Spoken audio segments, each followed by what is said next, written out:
Hello, my name is Lars Ostergaard, and I'm a group leader at the John Innes Centre in Norwich in the UK.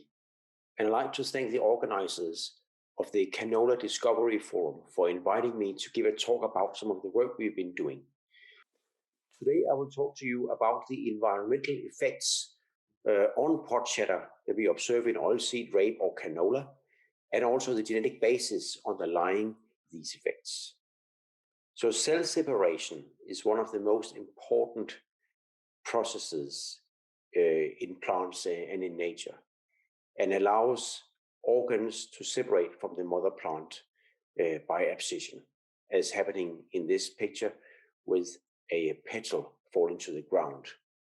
Also, of course, we see every autumn about this time how leaves are abscised from trees, bushes, and other plants in nature to allow the next generation of plants of leaves to appear in the following season.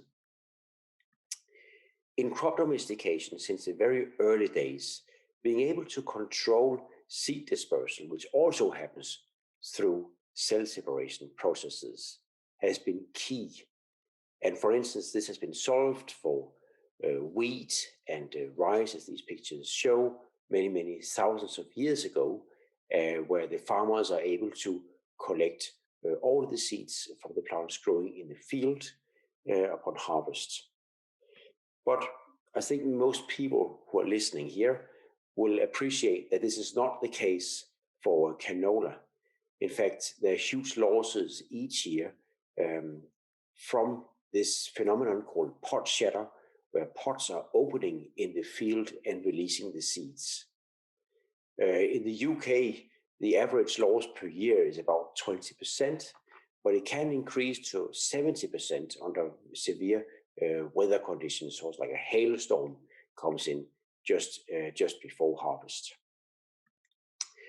We've been looking to try and understand the genetic basis of pod shatter in canola, and this is based on work we've also done in Arabidopsis over the years, because Arabidopsis belongs to the same family as canola or Brassicas, namely the Brassicaceae family. And the pods from both Arabidopsis and Brassicas look very similar. As you can see from these images, the top ones here are scanning electron micrographs, whereas the bottom ones are cross sections where we have focused in on the valve margins or separation regions where separation will occur. And in fact, in both types of pods, we have a central replum that run alongside the pod, and they are attached by two valves or seed pod walls, and these valves are connected to the replum via the valve margins, which is where the separation will take place, leading to seed dispersal. Work carried out mainly in the lab of Mardianovsky at the University of California in San Diego has shown some of the genetic regulators of this process, and they are sort of schematically shown here, where we have a schematic cross-section of an Arabidopsis pod here, and focusing in on this area here with the separation with the valves, the valve margins, and the replum. We know that there are some valve margin identity factors called shatterproof or SHIP, and indehiscent or INDI, as we call it for short, that are required to develop the valve margin, so the area where cell separation will take place. The activities of these genes are restricted to these stripes of valve margins from the valve side by a gene called fruitful, and from the replum side by a gene called ripple or replumless. We thought that we could use this information to try and address whether we could inhibit pod shatter in brassicas by using this knowledge from Arabidopsis. And indeed, the first thing that we did was to overexpress the fruitful gene, which you will remember is the repressor of the shatterproof and INDI valve margin genes. And indeed, by overexpressing fruitful, we could change the wild type pot here, which separates normally, to a pot that is completely sealed. So this is not, of course, desirable for farmers of canola either, because this would mean that they would have to manually break open each pot and get the seeds out. But of course, it shows that the process is at least conserved between Arabidopsis and Brassica, and that we can use knowledge perhaps to translate the knowledge obtained in Arabidopsis into addressing pot shatter in canola. So we went back to this scheme here, and we instead focused our attention on the Indi gene, which is the most downstream gene leading to valve margin formation. And the Indi gene is expressed very specifically in these stripes at the valve margin here. And in a wild type Arabidopsis, what we see is that separation happens normally, but if we knock out the Indi gene, mutate it so it's no longer functional, that will not take place. So we exploited a Brassica rapa tilling population, which is a mutagenized population where we can look for genes for mutations in genes of our interest. And Brassica rapa we used first as sort of a stepping stone towards canola because it's diploid. And in Brassica rapa, there's only one copy of the dehiscence gene. And if we knock that out completely, so there's no longer functional at all, what we get is pretty much the same as we obtained with the fruitful situation, is that we are a completely sealed pot. However, the strength of this tilling approach is we can also get mutations that are not completely blocking the activity of the Indi gene. And therefore we were able to sort of fine-tune the level of seed shattering by having some cells that had perhaps the ability to at least partially mediate separation. And we thought perhaps that this could be an approach also to address pot shatter in the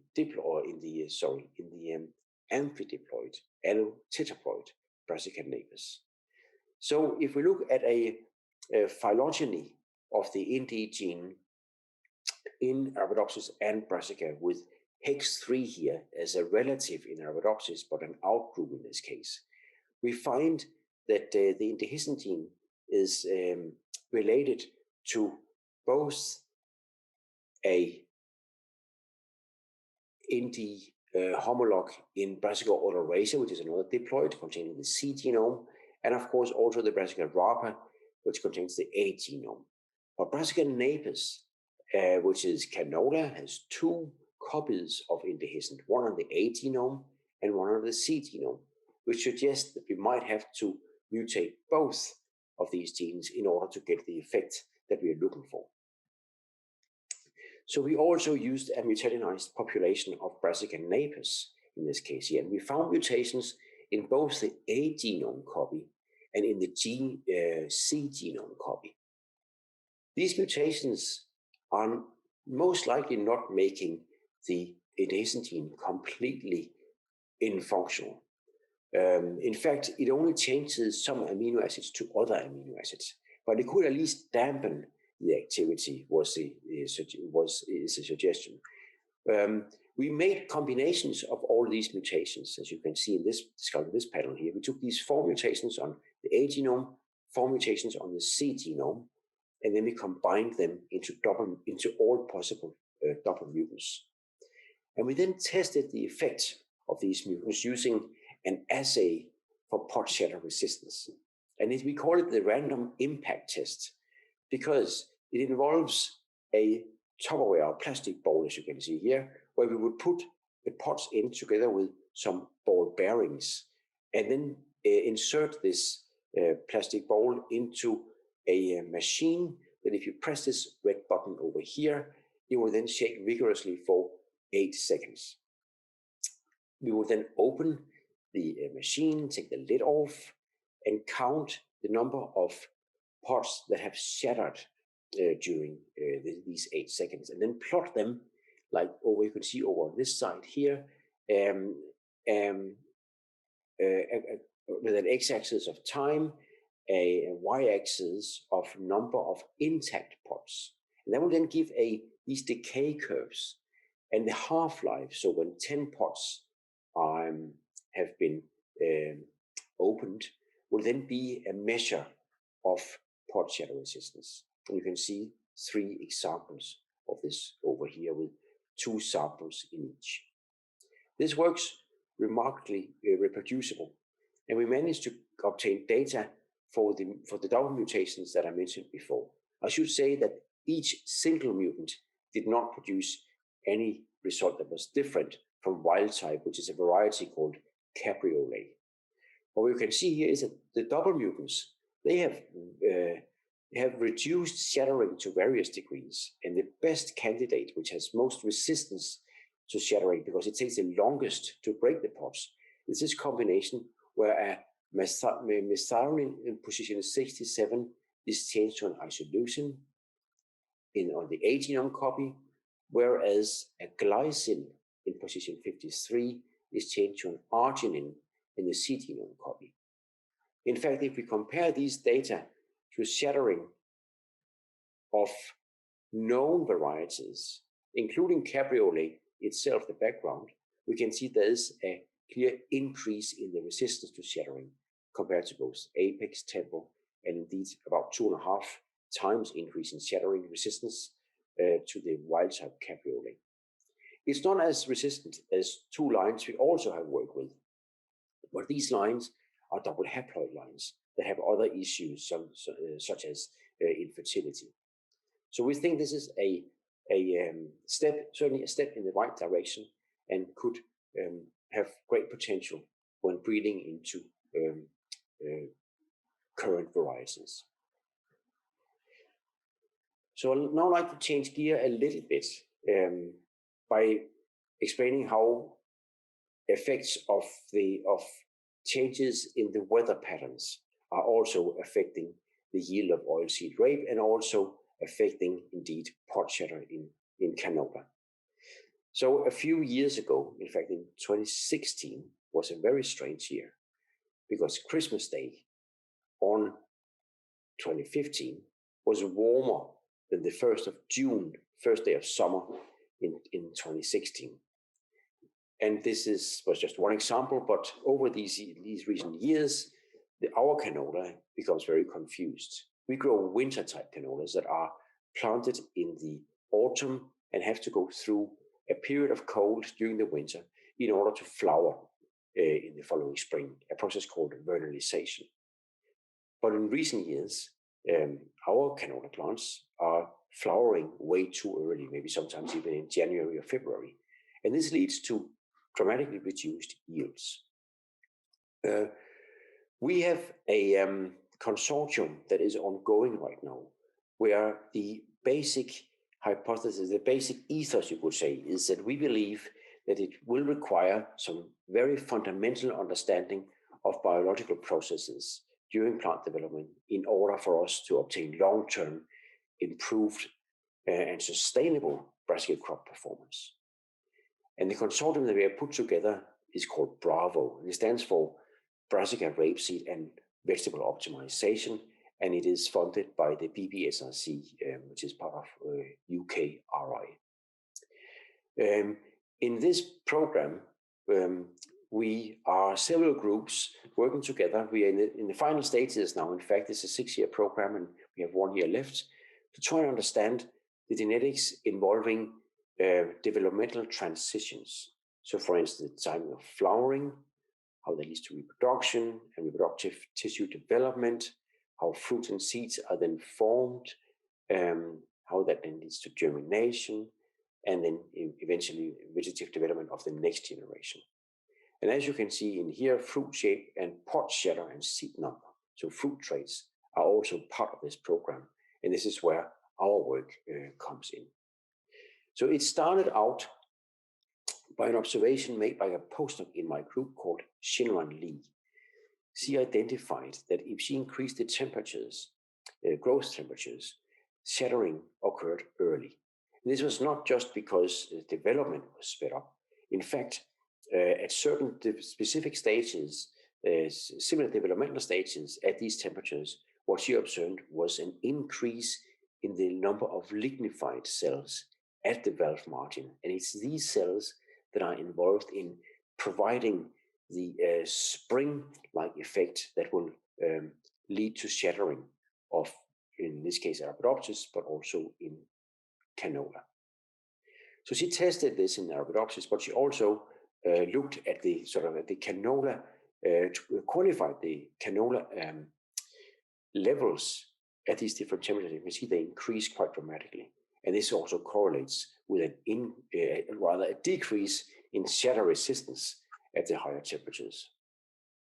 She tested this not only in Arabidopsis, but also in other brassicas and found similar effects, both in Capsella rubella, Lepidium campestre, and 2 Brassica napus or canola varieties showed very similar effects of increased shattering, accelerated shattering, you could say, at higher temperatures.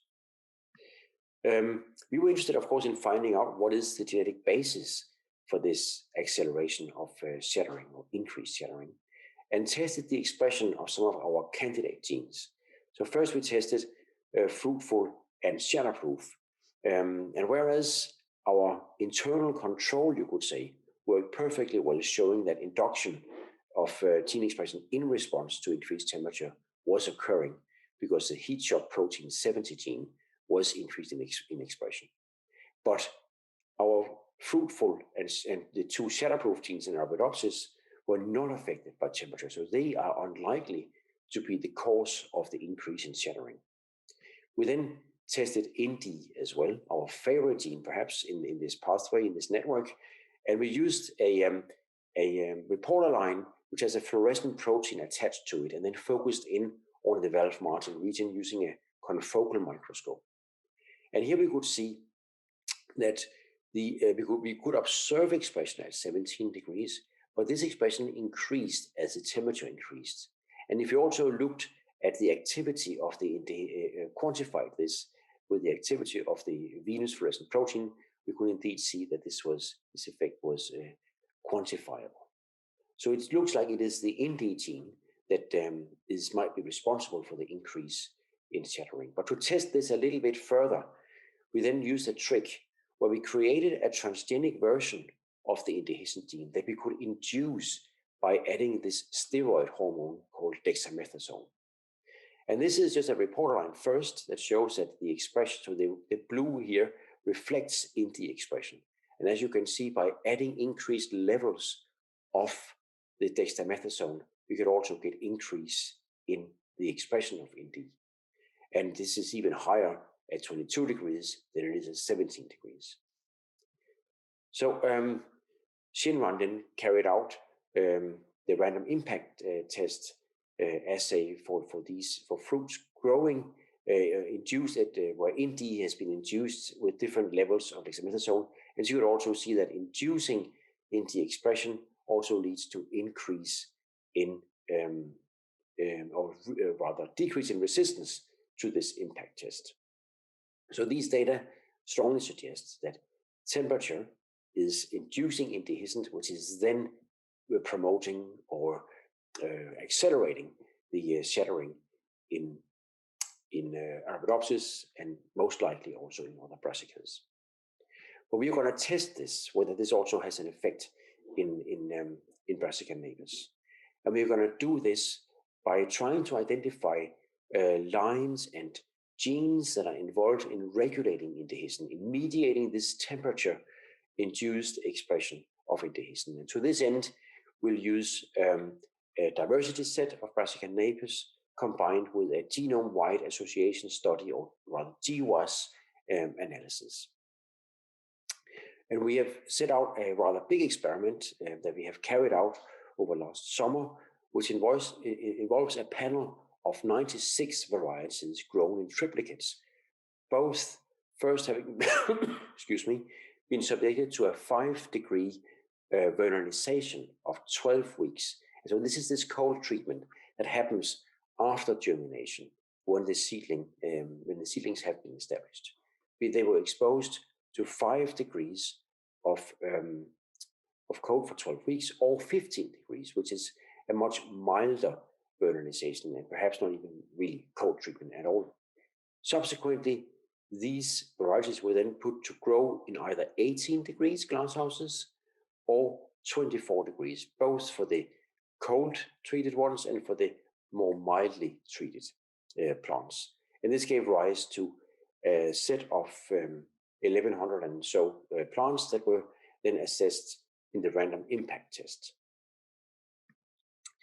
And the questions that we asked from this experiment was whether temperature affects growth during a Brassica napus growth affects pod shatter.